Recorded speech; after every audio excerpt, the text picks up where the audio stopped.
それでは皆さん、ここから第1部基調講演、お待たせいたしました。ケイト・スワッファーさん、3日前に東京に到着されて、そのオーストラリアを出るときは気温が39度を超える真夏のオーストラリアから日本に来てくださっています。どうぞケイトさん、拍手でお迎えください。ケイト、どうぞ。Thank you。今日の通訳はこの認知症を乗り越えて生きるの本の通訳をしてくださった寺田真理子さんが担ってくださいます。お二人どうぞよろしくお願いいたします。Distinguished guests, ladies and gentlemen, thank you very much for making time in your busy day to be here for this important forum. Special thanks to Kumiko Nagata and the Tokyo Centre for Dementia Care Research and Practices, and for your team and all the staff who've beautifully looked after me since I've arrived and for hosting this event. Thank you to Mariko for being my formal interpreter today, and also to someone in the audience, Shizuka Yokui, who's been my unofficial translator for the rest of the time here. It's a great privilege and honour to be here to potentially collaborate further in the future with the Japanese Dementia Working Group and with the team at the Dementia Research Centre. Beyond living with a rare form of young onset dementia, diagnosed at the age of 49, a married working mother of 2 teenage children, I went on to become an active person wanting to create change for people living with dementia and our families. In the journey since my diagnosis in 2008, I co-founded Dementia Alliance International, which is a global organisation that's run by people with dementia, for people with dementia, providing peer-to-peer support online and global advocacy. I'm also a PhD candidate at the University of South Australia and a retired registered nurse. Today I'm going to give you a brief overview of dementia, a little bit about my personal experience, and also ways that we can collaborate and participate together to improve the lives of people with dementia. So there are an estimated, in 2019 in fact, so there probably is a lot more people diagnosed with dementia now, but in 2019 there was an estimated 57 million people with dementia globally. The statistics I found in Japan, there's prevalence of dementia in 2015 was the highest prevalence in the world. I think importantly from my perspective is that beyond the biomedical definition of dementia, dementia is a condition that causes multiple progressive disabilities that we can support for people to live more independently. This next slide is really just a visual to represent that dementia itself is not a disease. It's an umbrella term for at least 150 types of dementia or causes of dementia. The umbrella term, the analogy is it's like fruit. If Mariko asked me to go shopping for her for some fruit, I would ask what sort of fruit. She might say apples. I would then ask what type of apples.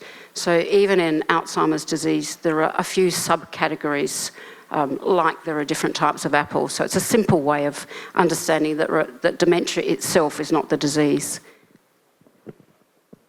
This next slide represents really that dementia is not only memory changes or confusion or loss of executive functioning, depending on which area of the brain is affected as to what types of symptoms or disabilities the person might have. For just a moment, I wanted to mention what it's like being diagnosed with dementia. The image of me represents the fact that once I was diagnosed with dementia, my doctor stopped talking to me, a lot of people stopped spending time with me, and most people only saw the deficits of dementia. So from my perspective, it's really important to remember the me in the word dementia. I am still a mother, a wife, a sister, an auntie, now a grandmother, I was a registered nurse, so I've done all sorts of other things in my life, and they still are part of who I am. So this next slide is about trying to bust some of the myths of dementia. And around the world, I've met a lot of people who are worried a family member or even themselves might have dementia. And they say there's no point getting diagnosed because there's no treatment for dementia. And my response to that is that there's a lot of point getting investigated if you're worried about cognitive changes, because there are at least 100 other medical conditions that mimic dementia symptoms, and they can be cured or at least treated. So always seek medical assistance if you're worried about you or your family members' cognitive changes. And the other thing to just mention, I won't read the whole slide out, is that dementia isn't a normal part of ageing. The research says that even at the age of 85, only 50% of people will have dementia. So the term prescribed disengagement is a term that I came up with about, I don't know, a long time ago now, and it became so popular I decided to trademark it. And I believe that what happens to people with dementia at the time of diagnosis is probably the cause of our poor care. So in my personal experience, I was advised, not by my neurologist, but everybody I saw after him. My neurologist did the diagnosing and then referred me to someone. He didn't really manage me outside of his rooms. Everybody around me told me to give up work, give up study, get my end-of-life affairs in order and start going to a day centre 1 day a month to get used to it. Remembering I was a mum of 2 boys and only 49. And I see that when you go to the doctor, you often come away with a prescription for some medication or a referral to a specialist or a referral to imaging or blood tests or other testing. In most cases, there's nothing a doctor can prescribe for people with dementia. So we get prescribed giving up living instead of strategies to support us to live well. And like Dr. Martin Luther King talked about otherness and nobodiness, being diagnosed with dementia gave me a first-hand experience of feeling other from other people, feeling like a nobody because my doctor didn't want to even look me in the face or speak to me anymore. And a lot of people moved away. So it's important that we change that for everyone with dementia. So even with dementia, I'm still me, and I'm still capable of a lot of things, maybe not the same things that I did before dementia, but it's an important reminder that there is an underestimation of the capacity of people with dementia. We stop people with dementia from going for walking on their own, even though we've got apps that can support them to get themselves home. So we need to stop underestimating people's capacity and support them to keep living. So this next slide is about the types of rights, human rights that have been denied to me personally, and I see are denied to many other people with dementia. And I think an analogy of what I mean by being denied our human rights, and I could go through that slide and explain access to healthcare, but in simple terms, it would be if once somebody gets dementia, then they're no longer allowed to wear their reading glasses. That clearly is a breach of my right to see and to read. But what happens with dementia is that a whole lot of other rights, maybe not glasses, but a whole lot of other rights are being denied people with dementia, such as adequate rehabilitation and access to support to live alone, for example. I'd next like to just acknowledge the pioneer advocates. It's really important for those of us like the Japanese working group members, myself and others with dementia now who are active, that we didn't start this. There were people who started this in the last century. So the first international group set up by people with dementia, which also included membership of their family members or partners, was an organisation called the Dementia Advocacy and Support Network International, and that one of the co-founders was Christine Bryden, who was diagnosed with dementia in about 1990. She's still alive. She still is in Queensland in Australia, although not as active as an advocate. But the 12 founding members of DASNI really did start this ball rolling for all of us. So I feel like I always want to acknowledge them and be grateful and thank them. So the development of the first group of people with dementia, and they started self-funding themselves to attend conferences and events. This led to the emergence of multiple dementia working groups or dementia advisory groups. I met the Scottish Dementia Working Group in London and became completely committed to setting one up in Australia. The Scottish Dementia Working Group is still very active, and they have an alumni group as well. And our good friend James McKillop was one of the founders of that group. So one of my big questions as an advocate, and getting to know Christine Bryden personally, and also James McKillop and some of those other pioneer people with dementia, is why do we have to keep repeating ourselves? Why do we have to keep asking to be included? That's a question I'm trying to work through at the moment, both personally and in research. So this particular slide, I've listed every single place that I've either visited and worked with people with dementia or dementia organisations, or done online webinars for, or online meetings and consultations with. But what I ask myself is, with that level of penetration with my work, why has nothing changed? So in a way, prescribed disengagement has helped people with dementia become advocates, because if a charity or an organisation asks you to come and speak to their staff, you've suddenly got some life given back to you. So instead of staying at home waiting for the end, you're back out living. So it becomes quite intoxicating doing advocacy, because you get to meet people, you get to have a life again, and you get to contribute meaningfully in your communities.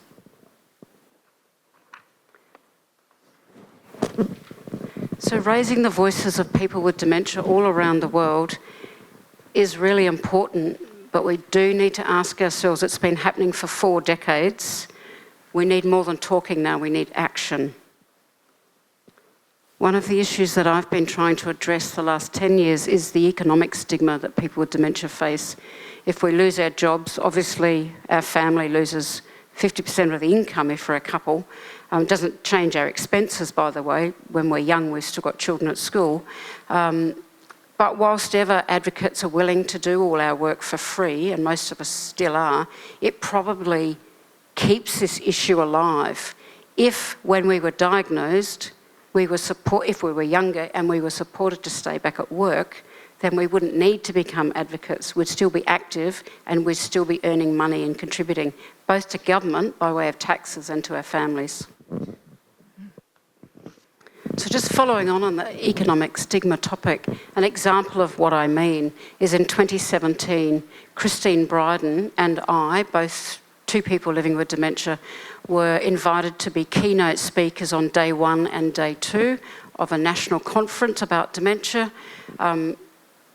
We asked whether there was going to be a fee for our time and expertise, and we were told that no speakers were being paid for that event. And then at day 2 of the conference, I found out from other speakers that all of the other speakers were paid except for us. And when I discussed this with the CEO, she said, well, of course we had to pay the experts for their time and expertise. And I said, so what you've told me is you don't value my time and expertise. And the response to that is a sign of the stigma. Well, I can get other people with dementia to do it for free if you won't. So just a couple of points about stigma. In fact, most people with dementia will share that they experience stigma. I'm not going to spend time on this slide because I've got too many slides. I apologise. I think the worrying thing is last year the World Alzheimer's Report, which was a follow-up report from 2019, their report in 2019 was stigma and attitudes towards people with dementia, which highlighted that very little had changed in a very long time. What last year's World Alzheimer's Report tells us is that in the last 5 years, stigma and attitudes towards people has got worse, not better. So I think that we need to look at what we're doing to create change and maybe try something new. So reimagining dementia as a condition causing disability allowed me, it initially was difficult. Dementia is a seemingly negative word. Disability is also a negative, stigmatising word. But for me, it allowed me to embrace my disability rights and to demand disability support for the various symptoms that were causing me difficulty in my life.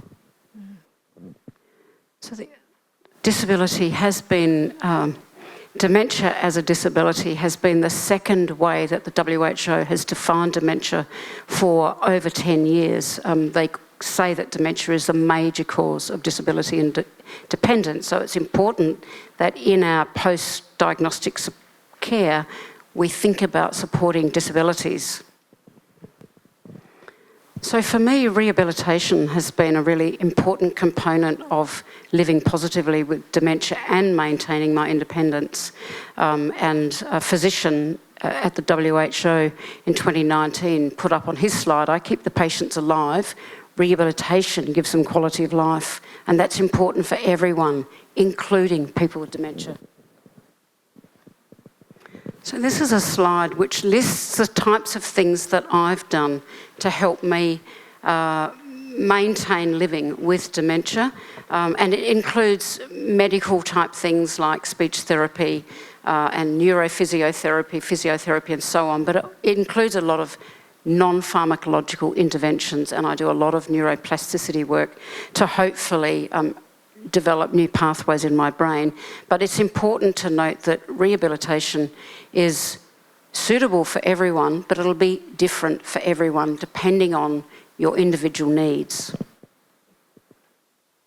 So there are, I believe, many positive outcomes of rehabilitation and reablement, and also reimagining dementia, from improving the individual's quality of life and overall well-being, but to reducing the human and economic cost of dementia for not only people with dementia and their families, but for governments. It increases independence for longer and decreases what the literature will call the burden that we place on families. So it has the potential to really transform dementia care, and if I'd had a stroke, I would have been provided with a full suite of rehabilitation specific to all of my stroke needs. With dementia, I would receive nothing. I am probably going to skip over some slides very quickly. I think we're almost out of time. But any of the slides that I do skip over, if you have questions about them, come up in the break, please, and talk to me about them, or ask questions about them in the panel later on. So I've skipped right through to dementia-friendly initiatives because I have a different belief to what I wrote in my book, in that perhaps they're not as friendly as they make out to be, and I suspect they're causing further othering and increasing stigma, not reducing them. So we don't have other friendly initiatives. We don't have cancer-friendly, schizophrenia-friendly, or any other friendly, only dementia. So why is it that we're othering people with dementia? I have a theory that potentially governments have de-invested in social and healthcare in some countries in favour of putting money into dementia-friendly initiatives, and certainly I know that that is happening in the UK, and people with dementia and their families are missing out in adequate social and health care in favour of funding for dementia-friendly, which actually does very little to support them. I'm going to skip a few slides here in the purpose of time. So really the last couple of slides. Researchers and governments are around the world increasingly focusing on risk reduction of dementia, and I absolutely agree with that approach. But what about the more than 57 million of us already diagnosed with dementia? We actually need to improve what happens for those of us living with dementia. We really do need change now. So in Australia, in other countries, the analogy of rocking the boat means swimming against the tide, and I've been swimming against the tide trying to create change, and I invite people in Japan to join me to rock the boat together and create change. So I think my advice to every one of us in this room is to leave today and work out how to live your best life, whether that's going to work, whether that's making sure you get grandchildren come to visit, whether that's getting rehab to support you to maintain independence. And just talking about rehabilitation, I've been part of a research project with Monash University in Australia that's been about rehabilitation for people with dementia, and that's come from, in some ways, the WHO launched their technical interventions for dementia rehabilitation, I think back in 2019, don't quote me on that. So there's actually endorsement now and some guidelines from the WHO on rehabilitation for people with dementia. I know that I have been very positively impacted by all of the rehab I do. My neurophysiotherapist, in fact, is a stroke and gait specialist, and I was seeing him for something else before dementia. And I said to him one day, I just want you to pretend I had a stroke. Forget about the dementia. Pretend I had a stroke. Treat me like a stroke or a brain injury patient. And he did all of did a lot of assessments on me, including cognitive testing. And 2 years later, when he retested me, I had actually improved in some areas. And because of that, and he's also a professor at Flinders University, he has set up a module in his Masters of Neurophysiotherapy course at Flinders University, a module on rehabilitation for dementia, which I suspect was the first in the world. So I am kind of, people say to him, why did you do that? He says, I have a case study of one that I followed, and she has either maintained independence or improved in some areas. Why wouldn't I want to do that for other people with dementia? So we sometimes just need a really practical person to go, let's do it. And I'm sure Japan can do it. So I'd like to thank you so much for attending today and for listening to me. And again, focus on living your best lives. Thank you.